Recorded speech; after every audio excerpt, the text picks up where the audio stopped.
आपको ये जो एप्लीकेशंस है हेनरीज लॉ की, इसमें देखो दो मेडिकल सिचुएशन मिल गई। एक तो एनोक्सिया, ये किन में होती है? हायर एल्टीट्यूड पर ऑक्सीजन का लो लेवल होने की वजह से, ठीक है ना। ब्लड में उनके ऑक्सीजन का लेवल लो हो जाता है, क्यों? क्योंकि हायर एल्टीट्यूड पे ऑक्सीजन का पार्शियल प्रेशर ही कम है, ठीक है। इस जब पार्शियल प्रेशर कम है तो हेनरी ने बता दिया ब्लड में उनकी सोलिबिलिटी भी कम होगी, ठीक है।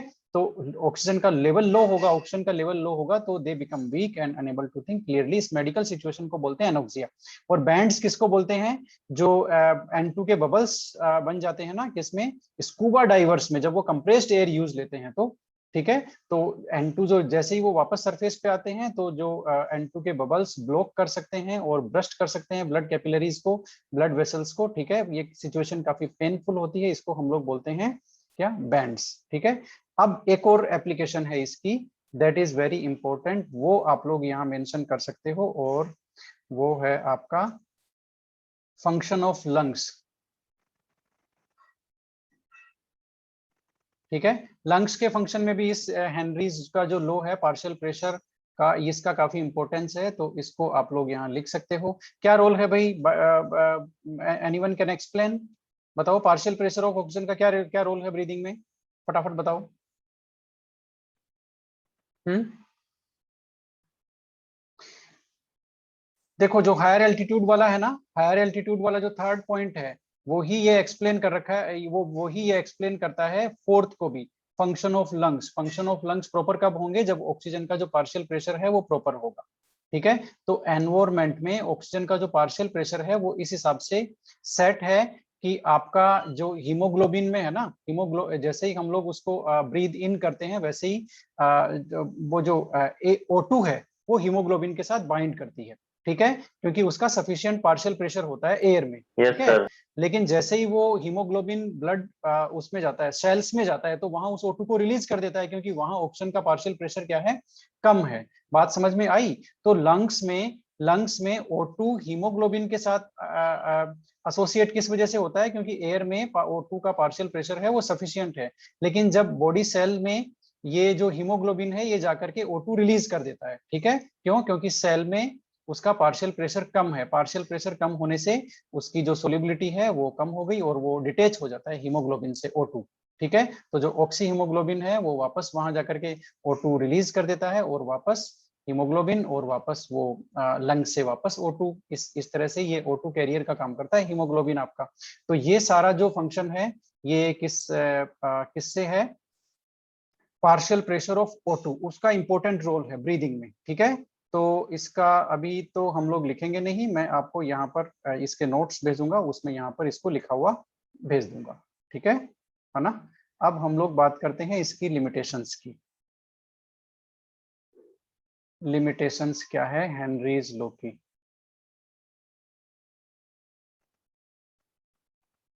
ओके, तो हेनरीज लॉ की लिमिटेशन देखो बहुत सिंपल सिंपल सी है और काफी ज्यादा इम्पोर्टेंट भी है ना। और आपको वो समझ में भी आएगी। ये हम सीधा यहीं से उठाते हैं।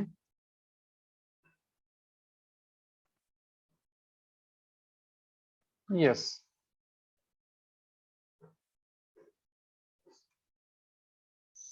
ठीक है, ये भी आप वहीं से आप लोग इससे आप लोग डिक्टेट कर सकते हो, क्योंकि हम इनको अभी लिखने में टाइम वेस्टेज करेंगे नहीं। Okay, yes. तो हेनरीज लॉ की लिमिटेशन देखो काफी सिंपल है। ये हेनरीज लॉ कब कब सही से एप्लीकेबल होता है वो सुन लो भैया आप लोग। हेनरीज लॉ कब सही से एप्लीकेबल होता है, कब वैलिड होता है, कब इसके रिजल्ट सही आते हैं, उसके लिए कंडीशन क्या है वो देख लो। प्रेशर लो होना चाहिए, प्रेशर बहुत हाई नहीं होना चाहिए, ठीक है। प्रेशर लो होना चाहिए, तब हेनरीज लॉ है वो सही से एप्लीकेबल होगा। टेम्परेचर बहुत ज्यादा लो नहीं होना चाहिए, not too low. Temperature low होना नहीं चाहिए, प्रेशर लो होना चाहिए, ठीक है। और गैस बहुत ज्यादा सोल्यूबल नहीं होना चाहिए, gas is not highly soluble, highly soluble gas नहीं होनी चाहिए। और गैस सोलवेंट से रिएक्ट भी नहीं करनी चाहिए, किसी भी गैस रिएक्ट नहीं करनी चाहिए। और कोई भी जो गैस है वो सोलवेंट में जैसे डिसोल्व होती है वैसे उसका डिसोसिएशन या एसोसिएशन भी नहीं होना चाहिए गैसियस मॉलिक्यूल्स का। तब हेनरीज लॉ के जो रिजल्ट्स हैं वो सही आते हैं, ठीक है। It means Henry's law is valid when it is valid when pressure क्या होना चाहिए? प्रेशर लो होना चाहिए। टेम्परेचर क्या होना चाहिए? टेम्परेचर लो नहीं होना चाहिए, नॉट टू लो, ठीक है, बहुत ज्यादा कम नहीं होना चाहिए टेम्परेचर। दूसरी क्या है, दूसरी है गैस, गैस की सोल्युबिलिटी बहुत ज्यादा नहीं होना चाहिए, नॉट हाईली सोल्यूबल। लास्ट वाला क्या है, गैस न तो सोलवेंट से रिएक्ट करनी चाहिए, ठीक है, न उसका गैसियस मॉलिक्यूल का सॉल्यूशन में एसोसिएशन या डिसोसिएशन होना चाहिए। कई बार होता है ना सोल्यूट मॉलिक्यूल्स का एसोसिएशन हो जाता है या डिसोसिएशन हो जाता है, वो नहीं होना चाहिए, ठीक है। जैसे आपका जो NaCl है ना, सॉलिड सोल्यूट, ये तो गैस नहीं है, सॉलिड सोल्यूट है, लेकिन जैसे ही आप डालोगे इसमें तो डिसोसिएशन हो जाएगा पानी में। जैसे ही आप इसको एंटर कराओगे, सॉल्यूशन बनाओगे, तो NaCl और Cl- इसका डिसोसिएशन हो जाएगा। वैसे गैसियस मॉलिक्यूल का एसोसिएशन या डिसोसिएशन सॉल्यूशन में नहीं होना चाहिए। तो ये कंडीशंस हैं जिनपे आपका हेनरीज लॉ के रिजल्ट्स हैं वो सही आते हैं, ठीक है ना। तो ये ध्यान रखना, ये हमारा हेनरीज लॉ हुआ कंप्लीट। अब हेनरीज लॉ के कुछ न्यूमेरिकल्स हैं, वो भी देख लेते हैं क्या क्या हैं हमारे पास हैं। क्या हेनरीज लॉ के न्यूमेरिकल कहाँ मिलेंगे हमें, और ये है हमारे पास यहाँ। और जो इसकी PYQ शीट है उसमें भी आप लोग देखते चलो, हेनरीज लॉ के न्यूमेरिकल वहाँ भी कुछ हैं PYQ शीट में। यस, दो एग्जांपल्स हैं।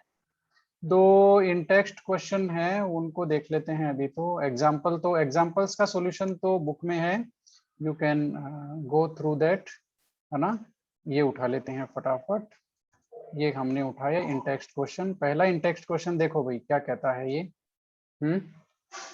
पहला इन टेक्स्ट क्वेश्चन देखो, यदि बुक आपके कांटेक्ट में है तो वहीं से देख लो। पहला इन टेक्स्ट क्वेश्चन फटाफट, ये हमने यहाँ से इसको उठाया और हम इसको अलग से रखते हैं यहाँ पर। बताओ।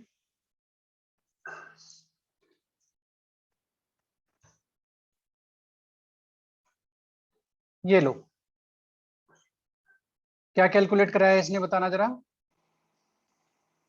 देखो बहुत सिंपल सा है, इसने आपको क्या दिया है, H2S गैस दिया है ना, हाइड्रोजन सल्फाइड। उसमें क्या है, ये टॉक्सिक गैस है, रोटन एग स्मेल है इसकी, ठीक है ना। Is used for qualitative analysis. अब ये क्वालिटेटिव एनालिसिस क्या है, ये आप 2 साल हो गए आपको कोई प्रैक्टिकल आपने किया नहीं। क्वालिटेटिव एनालिसिस का मतलब है रेडिकल्स आइडेंटिफाई करते हैं हम लोग, कैटायन एनायन। तो कैटायंस का जब आइडेंटिफिकेशन करते हैं ना मिक्सचर में, है ना, मेटल्स का, मेटल आयंस का, तब ये H2S गैस को यूज लेते हैं। तो ये आपके प्रैक्टिकल्स में यूज होती है, ठीक है। तो ये पहला वाला तो आपके नॉलेज के लिए है, पहला स्टेटमेंट।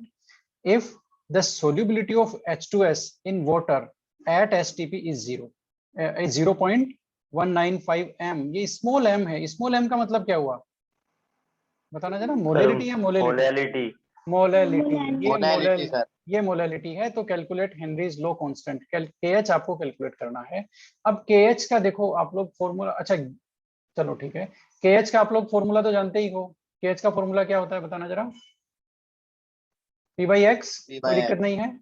अब आपके पास यहाँ प्रेशर है क्या, प्रेशर है क्या, बताना जरा। हमें 2 चीज चाहिए, मोल फ्रैक्शन चाहिए और प्रेशर चाहिए। प्रेशर है क्या, प्रेशर आपका STP दिया हुआ है ना इन्होंने, STP दिया हुआ है, इसका मतलब है प्रेशर आपका 1 बार है, ठीक है। तो प्रेशर तो है, लेकिन मोल फ्रैक्शन आपके पास है नहीं, X नहीं है। तो X किसका मोल फ्रैक्शन चाहिए, गैस का मोल फ्रैक्शन चाहिए। कैसे कैलकुलेट करेंगे, तो मोल फ्रैक्शन चाहिए आपको। मोल फ्रैक्शन गैस का कैलकुलेट करने के लिए आपको क्या चाहिए भाई, बताओ जरा। नंबर ऑफ मोल चाहिए क्या, नंबर ऑफ मोल से आप लोग कैलकुलेट करोगे ना, है ना। ठीक है, नंबर ऑफ मोल आपको एक तो चाहिए, नंबर ऑफ मोल H2S, और H2S को इन्होंने किस में डिसोल्व किया है, सर वाटर में, वाटर में। तो ये हो गया मोल फ्रैक्शन का फॉर्मूला, ठीक है ना। H2S के मोल फ्रैक्शन का फॉर्मूला ये हो गया। अब इसमें देखो बहुत सिंपल सी बात है, H2S का मोल फ्रैक्शन, H2O का आ तो गया मोल फ्रैक्शन, इसमें दिया हुआ है ये मोल फ्रैक्शन का नंबर ऑफ मोल दिया हुआ है। ये देखो मोलैलिटी का मतलब क्या होता है, 0.195 मोलैलिटी। इट मींस मोलैलिटी का मतलब होता है पर केजी इतना है number of mole dissolve in 1 kg of solvent, ठीक है, 1 kg ऑफ सॉल्वेंट। तो आपका H2O क्या है, H2O आपका 1 kg है, इट मींस 1000 ग्राम है, ठीक है। और H2O का नंबर ऑफ मोल कितना हो गया, H2O का नंबर मोल हो गया 1000 डिवाइडेड बाई 18, और वो वैल्यू आपको याद होगा 55.55, ठीक है। ये तो है H2O का नंबर ऑफ मोल, ओके हो गया। अब ये मोलैलिटी की डेफिनेशन यही है कि number of mole dissolved in 1 kg। तो ये नंबर ऑफ मोल H2S का इतना ही है, तो H2S का नंबर ऑफ मोल है वो हो गया आपका 0.195, ये H2S का नंबर ऑफ मोल है, और ये वाटर का नंबर ऑफ मोल है 55.5। कैसे कि वो डिफॉल्टली डेफिनेशन में क्या है 1 kg ऑफ वाटर है ना, सोलवेंट क्या है 1 kg है मोलरिटी की डेफिनेशन में, तो 1 kg में 55.5 नंबर ऑफ मोल होते हैं। अब इसको यूज लेते हुए आप लोग 0.195 डिवाइडेड बाय 0.195 प्लस आपका कितना है 55.55, इसको आप कैलकुलेट करते हुए क्या आ जाएगा आपका, बताना जरा किसकी वैल्यू आएगी। ये आपकी वैल्यू आ जाएगी मोल फ्रैक्शन की, ठीक है।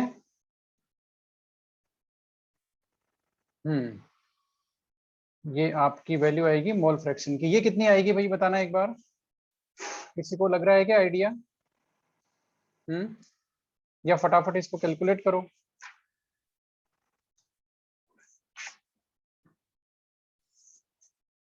किया है क्या किसी ने। सर नीचे वाले को तो 5.755 आ रहा है। ठीक है, तो ये आपकी वैल्यू आ रही है इज इक्वल टू 0.0035, ठीक है। ये क्या आ गया आपका मोल मोल फ्रैक्शन, फ्रैक्शन। ठीक है। अब मोल फ्रैक्शन आपका आ गया, तो अब आप KH की वैल्यू कैलकुलेट कर दो। KH is equal to partial pressure divided by mole fraction किसका, H2S का। पार्शियल प्रेशर आपका 1 बार है और ये आपका मोल फ्रैक्शन 0.0035 है, और इसकी वैल्यू आपकी आ जाएगी, और वो वैल्यू है आपकी 285 बार के आसपास वो वैल्यू आती है, ठीक है। तो ये आपका KH हो गया है ना। अब हम निकालेंगे आपका जो अगला न्यूमेरिकल है, वो बड़ा इंटरेस्टिंग है, उसको निकालेंगे। और अगला हमारे पास इन टेक्स्ट क्वेश्चन है, यदि आपके पास बुक है तो उसको जरा ध्यान से देखिए वो कहता क्या है। ये लो भाई, ये आपका अगला न्यूमेरिकल है। इसमें Henry's law constant for CO2 ने, अच्छा इसमें हेनरीज लॉ कांस्टेंट दे दिया इन्होंने, इतना है, ठीक है, इतना पास्कल है। टेम्परेचर इन्होंने दे दिया। Calculate the quantity of CO2 in 500 ml। 500 ml में CO2 की quantity of soda water when packed under 2.5 atmospheric pressure. तो यहाँ पर क्वांटिटी ऑफ CO2 कैलकुलेट करना है, इसका मतलब CO2 के नंबर ऑफ मोल कैलकुलेट करने हैं आपको। क्वांटिटी का मतलब वही हुआ ना, अमाउंट ऑफ सब्सटेंस की यूनिट क्या है, नंबर ऑफ मोल। तो आपको number of moles of CO2 calculate करने हैं, या फिर ग्राम में। मोलरिटी तो नहीं निकालनी, number of moles of CO2, ठीक है। ये आपको बेसिकली कैलकुलेट करने हैं, है ना। तो सबसे पहले आपको मोल फ्रैक्शन कैलकुलेट करना पड़ेगा, फिर आपको मोल नंबर ऑफ मोल ये जो है ये कैलकुलेट करने पड़ेंगे, क्या, नंबर ऑफ मोल्स, ठीक है। तो आप लोगों को मोल फ्रैक्शन कैसे कैलकुलेट करोगे बताओ जरा। वैल्यू क्या है, P इज इक्वल टू, नहीं mole fraction X is equal to P/KH, यही है ना। तो प्रेशर है यहाँ पर, प्रेशर है क्या बताओ जरा। Sir 1.6 into 10⁸ pascal. 1.67 ऊपर दिया हुआ है सर। सर अरे वो प्रेशर किसका यहाँ पे है, ही है ना, वो तो हेनरीज 2.5 कांस्टेंट है है, सर। वो तो KH की वैल्यू है। प्रेशर तो ये रहा 2.5, गैस का जो प्रेशर है जिसपे पैक हुई है वो तो 2.5 एटमॉस्फेयर है। तो पहले 2.5 एटमॉस्फेरिक प्रेशर को हमें पास्कल में कन्वर्ट करना होगा। वो क्या है 2.5 इंटू 1.013 इंटू 10⁵ पास्कल। अभी हमने बताया था ना आपको क्या, कि कैसे कन्वर्ट करोगे। ये लो, ये आ गया तुरंत ही, है ना। Atmospheric pressure, 1 atmospheric pressure is equal to 1.013 into 10⁵ pascal, ठीक है। तो आप 2.5 जो आपका पास्कल है, और 2.5 एटमॉस्फेरिक प्रेशर है, उसको पहले पास्कल में कन्वर्ट करोगे। क्यों, क्योंकि KH की यूनिट यहाँ पास्कल में दी हुई है। तो या तो आप इस KH को एटमॉस्फेरिक में प्रेशर ATM में कन्वर्ट करो, या इस एटमॉस्फेरिक प्रेशर को पास्कल में कन्वर्ट करो, यूनिट सेम करनी पड़ेगी आपको, ठीक है। और ये आप करेंगे, इसका सॉल्यूशन आप लोग करेंगे तो 2.53 इंटू 10⁵ पास्कल आ जाएगा इसका, ठीक है। अब ये हो गया। अब आप X की वैल्यू कैलकुलेट कर सकते हो, कैसे, 1.67 इंटू 10⁸ पास्कल, और डिवाइडेड बाई 2.53, नहीं प्रेशर ऊपर उल्टा लेना है ना, हाँ 2.53 मल्टीप्लाइड बाई 10⁵ पास्कल, और ये आ गया आपका 1.67 इंटू 10⁸ पास्कल। ठीक है, इसको आप लोग सोल्व करेंगे तब आपको मिलेगा x, है ना, और वो x क्या है वो हम लोगों को देखना पड़ेगा, एंड दैट इज 1.517 इंटू 10⁻⁻8। ठीक है, -3 सॉरी, 5 और 8 है ना, yes sir, तो ये आ गया आपका मोल फ्रैक्शन। ठीक है, ये आपके x की वैल्यू आ गई। अब मोल फ्रैक्शन से आप लोगों को क्या निकालना है, नंबर ऑफ मोल। वो कैसे निकालोगे भाई, x CO2 is equal to x CO2 divided by x CO2 plus x H2O, यही है ना, yes sir, n number of mole yes आएगा, sir, n होगा n सर। आएगा यहाँ पे। ठीक है, ठीक है, number of mole CO2 divided by number of mole CO2 plus number of mole H2O। Okay, ये हो गया मोल फ्रैक्शन का फॉर्मूला। अब मोल फ्रैक्शन में यहाँ पर किस किस की वैल्यू है, नंबर ऑफ मोल CO2 ये तो हमें कैलकुलेट करना है, ये वाला तो कैलकुलेट करना है, ये भी वही है, इसकी वैल्यू हमारे पास है नहीं। नंबर ऑफ मोल H2O वो कितना है, यहाँ पर वाटर का अमाउंट दिया हुआ है क्या, 500 ml दिया हुआ है ना। 500 ठीक है, ml। हाँ तो 500 ml के हिसाब से हम जाहिर सी बात है 500 ml के हिसाब से वैसे मोल फ्रैक्शन कितना आता है 55.55 आता है ना, तो 500 के हिसाब से इसका आधा कर दो, वो हो जाएगा 27.8 आ गया, 8 आ जाएगा क्या, 78। ठीक है, बात समझ में आ गई है आपको। 1 लीटर जब वाटर दिया हुआ होता है 1 kg, है ना, तो हम उसका नंबर ऑफ मोल लेते हैं 55.5, है ना, 1000 डिवाइडेड बाई 18। अब यहाँ पर 500 है तो नंबर ऑफ मोल हाफ हो जाएगा, तो ये नंबर ऑफ मोल हो गया 27.78। ठीक है, तो अब इसकी वैल्यू क्या आ गई, मोल फ्रैक्शन भी आपका दिया हुआ है, मोल फ्रैक्शन है 1.517 मल्टीप्लाइड बाई 10⁻⁻3, ये अभी अभी हमने कैलकुलेट किया है, देखो यहाँ पर मोल फ्रैक्शन। ठीक है, इज इक्वल टू NCO2, ये आपको कैलकुलेट करना है, NCO2 आपको कैलकुलेट करना है प्लस 27/78। ठीक है, अब देखो भाई यहाँ पर जो आपका जनरली इस तरह के न्यूमेरिकल्स में क्या होता है, जो number of moles of solute है ना, वो बहुत ज्यादा स्मॉल होता है, किससे, number of moles of solvent से। तो यहाँ पर जो H2O का नंबर ऑफ मोल है 27.78, इससे number of moles of CO2 काफी ज्यादा स्मॉलर है ना। तो आप लोग यहाँ पर क्या लेंगे कि ये कंडीशन लेंगे आप लोग कि number of mole of CO2 is very very less than number of moles of H2O, जो कितना है 27.78। ठीक है, तो इससे ये सिचुएशन क्या हो गई आपकी, ये हो गया 1.517 into 10⁻⁻3 is equal to NCO2 divided by 27.78। ये लो, बात समझ में आई आपको। Number of moles of CO2 है that is very very small in comparison to number of moles of water.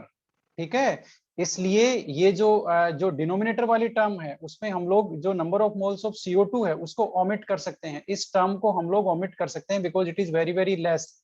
Okay, तो ये यहाँ पर हमने ओमिट कर दिया, ये आपका इक्वेशन आ गया। अब आप नंबर ऑफ मोल्स ऑफ जो CO2 है वो आप लोग कैलकुलेट कर सकते हैं, वो कैसे आएगा आपका 1.517 इंटू 10⁻⁻3, इसको मल्टीप्लाई कर देंगे 27.78 से। ठीक है, यहाँ इसको मल्टीप्लाई कर देंगे, ये आपका नंबर ऑफ मोल आ जाएगा, और वो जो नंबर ऑफ मोल है वो आएगा आपका 0.0420। ठीक है, ये आ गया आपका नंबर ऑफ मोल। अब आप ये भी आंसर लिख सकते हैं, क्योंकि इसने अमाउंट ऑफ CO2 पूछा है, क्वेश्चन में क्या पूछा है, क्वांटिटी ऑफ CO2 कैलकुलेट करना है, अमाउंट ऑफ CO2, तो आप नंबर ऑफ मोल की टर्म्स में भी एक्सप्लेन कर सकते हैं, या फिर इसको ग्राम में कन्वर्ट करना है तो किससे मल्टीप्लाई करेंगे, इसको बताना जरा।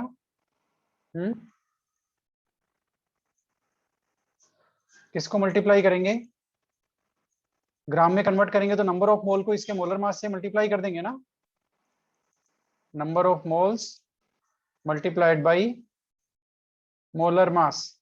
ठीक है, नंबर ऑफ मोल कितना है 0.0420, अभी तो हमने कैलकुलेट किया है मोलर मास कितना Yes, है, sir. 44। 44. इससे इससे आप लोग मल्टीप्लाई कर देंगे तो ये आपका आंसर आ जाएगा, और ये कितना आएगा, लगभग 1.85 ग्राम, ये इसका अमाउंट है। तो चाहो तो आप लोग ये भी फाइनल आंसर लिख सकते हो, नंबर ऑफ मोल में ये भी अमाउंट हो गया या फिर ये भी अमाउंट हो गया, आपने उसको ग्राम में कन्वर्ट कर दिया। ठीक है, तो इसकी आपने स्कीम समझी इस न्यूमेरिकल की। इसने पूछा दिया क्या है, KH की वैल्यू दी है और उसका प्रेशर दिया है, और पूछा है कि उस 500 ml में कितना CO2 है। ठीक है, 500 ml में कितना CO2 है। तो CO2 निकालने के लिए हमें नंबर ऑफ मोल निकालना पड़ेगा। ठीक है, और नंबर ऑफ मोल का फॉर्मूला कौन सा है, नंबर ऑफ मोल निकालना पड़ेगा, और नंबर ऑफ मोल इस फॉर्मूले से आएगा आपके, ये जो फॉर्मूला है ना, इससे आएगा नंबर ऑफ मोल। ठीक है, number of mole of CO2। अब इस फॉर्मूले में आपको देखना है किस किस की वैल्यू नहीं है आपके पास। NH2O, H2O का नंबर ऑफ मोल आपके पास है ना, 500 डिवाइडेड बाई 18 करेंगे 27.78 आएगा, वो आपके पास है। ये आपको कैलकुलेट करना है। NCO2 x CO2, ये क्या है, मोल फ्रैक्शन ऑफ CO2। तो mole fraction of CO2 question में है क्या, नहीं है। तो सबसे पहले आपको mole fraction of CO2 calculate करना पड़ेगा। मोल फ्रैक्शन ऑफ CO2 किससे कैलकुलेट होगा, इस फॉर्मूले से कैलकुलेट होगा। ये हेनरीज का जो इक्वेशन है वो है हेनरीज लॉ का इक्वेशन है, इससे मोल फ्रैक्शन कैलकुलेट करेंगे। प्रेशर गिवन है क्या, यस गिवन है 2.5 एटमॉस्फेरिक प्रेशर, और KH गिवन है यस पास्कल में। तो या तो दोनों को एटमॉस्फेयर में कन्वर्ट कर लो या दोनों को पास्कल में, हमने दोनों को पास्कल में कन्वर्ट कर लिया। उसके बाद में हमारा ये मोल फ्रैक्शन आ गया। ठीक है, इस मोल फ्रैक्शन की वैल्यू को हमने इस फॉर्मूले में यूज लिया। ओके, इस फॉर्मूले में आप लोग यूज लोगे तो आप लोग नंबर ऑफ मोल कैलकुलेट करोगे। कंडीशन क्या है आपकी कि number of mole of CO2 is very very less than number of moles of H2O। ठीक है, उसकी वजह से डिनोमिनेटर में जो number of moles of CO2 है वो टर्म ओमिट हो जाएगी, आप इसको इजीली सोल्व कर पाएंगे, है ना। वरना वैसे भी आप सोल्व कर सकते हैं, है ना, उसको बिना वेरी वेरी स्मॉल माने हुए भी सोल्व कर सकते हैं, और इस तरह से भी आप सोल्व कर सकते हैं, इसमें कोई प्रॉब्लम नहीं है। ये इस तरह के मैक्सिमम न्यूमेरिकल में आपको ये कंडीशन लेनी पड़ेगी। ठीक है, तो ये हो गया, ये mole fraction is equal to, अब ये नंबर ऑफ मोल CO2 आपका आ गया, और उसको मोलर मास से मल्टीप्लाई कर देंगे तो फाइनली उसका अमाउंट आ गया। ठीक है, तो ये थे हमारे दोनों न्यूमेरिकल किसके, KH के। अब हेनरीज के जो न्यूमेरिकल है, हेनरीज लॉ के, वो आप लोग PYQ जो सीट है उसमें से आप लोग सोल्व कर भी सकते हैं इनको। ये वाला कंपैरेटिवली इजी था, इसमें ज्यादा कुछ था नहीं, सीधा इसमें इन्होंने KH ही कैलकुलेट करवा लिया। ठीक है, ओके, तो हेनरीज लॉ का पता चल गया। टेम्परेचर इंक्रीज करेंगे तो क्या होगा, सोलिबिलिटी बताना जरा। डिक्रीज होगी सर, डिक्रीज। हाँ यस, जैसे ही आप देखो, बहुत सिंपल सा कॉमन एग्जांपल मैंने दिया था। आप पानी को जैसे ही बॉईल करते हो ना, ठीक है, पानी को बॉईल करोगे तो इनर वॉल पे ड्रॉपलेट्स आ जाती है एयर की, वो एयर की ड्रॉपलेट्स होती है। वो जो गैसेस जिनकी उस टेम्परेचर पे सोलिबिलिटी कम है वो उससे एक्सपेल होती है। एक्सपेल होती है तो वो किसमें, जो इंटरनल जो वॉल है, इनसाइड वॉल है कंटेनर की, उस पे आकर के वो चिपक जाती हैं। तो इसलिए आप देखा करो, ये बहुत कॉमन प्रैक्टिस है कि जैसे ही टेम्परेचर इंक्रीज करेंगे वैसे ही क्या बोलते हैं, सोलिबिलिटी कम हो जाती है। एक चीज और बता दो मुझे, आप लोग गैस को बॉईल करते हो तो बहुत स्पीड से जब वो बॉइलिंग होने लग जाता है तब बहुत स्पीड से बबल्स उठते हैं ना उसमें, यस सर। वो किस चीज के होते हैं, वो किस चीज के हैं। इतनी गैस तो वाटर में डिजोल्व नहीं होती कि आप लोग उसको बॉईल करते रहो और वो बबल्स उठते रहे, इतनी तो डिजोल्व नहीं होती। सर वो कहाँ से आते हैं फिर, इसका कोई रीजन बता सकता है क्या। क्योंकि गैस तो आप जैसे ही उसको थोड़ा सा गर्म करेंगे ना, 50 तक लेके जाएंगे, सारी गैस निकल जाएगी, फिर कुछ नहीं बचेगा उसमें। 50-60 तक सारी गैस जितनी भी होती है वो सारी निकल जाती है, उसके बाद केवल वो वाटर बचता है। लेकिन उसके बाद में 100 पे आप लेके जाते हैं तो वो ढेर सारे बबल्स निकलते हैं। उसका रीजन किसी के पास भी है क्या, बताना जरा। देखो, सर जैसे जैसे ही आप बॉईल करते हो ना, तो मान लेते हैं आपका जो कंटेनर है वो स्टील का है, ठीक है ना, स्टील का है। तो उस टाइम इतना टेम्परेचर हो जाता है उस कंटेनर का कि उससे वाटर जहां जहां टच होता है बॉटम में, है ना, बॉटम में जहां जहां टच होता है, टच होते ही वो वाटर क्या किस में कन्वर्ट हो जाता है, स्टीम में। बात समझ में आई, किस में कन्वर्ट होता है, स्टीम में। और वो स्टीम है ना, वो बाहर निकलती है बबल्स की फॉर्म में। तो वो जो जब आप वाटर को बॉईल करते हैं तब जो बबल्स निकलते हैं वो किसी गैस के नहीं होते हैं, वो स्टीम के होते हैं। बात समझ में आई। जैसे ही वो जो इतनी वो कंटेनर की वॉल इतनी जो बॉटम है वो इतना गर्म हो जाता है कि उससे लिक्विड जैसे ही कांटेक्ट में आता है वो स्टीम में कन्वर्ट होता है। स्टीम में कन्वर्ट होते ही वो एकदम ऊपर आता है। और सेम सिचुएशन हम लोग ये हलवा बनाते हैं तब भी देखते हो ना आप लोग, बबल्स ये उठते हैं, ये यदि आपने कभी देखा हो तो करीब से, ठीक है। तो वो भी वही रीजन है कि उसमें जो वाटर होता है वो जैसे ही उसके हॉट जो कंटेनर होता है, हमारी कढ़ाई होती है, उसके कांटेक्ट में आते ही स्टीम बन करके वो ऊपर आता है एकदम से, ठीक है। तो ये आज के लिए इतना ही, और मिलते हैं हम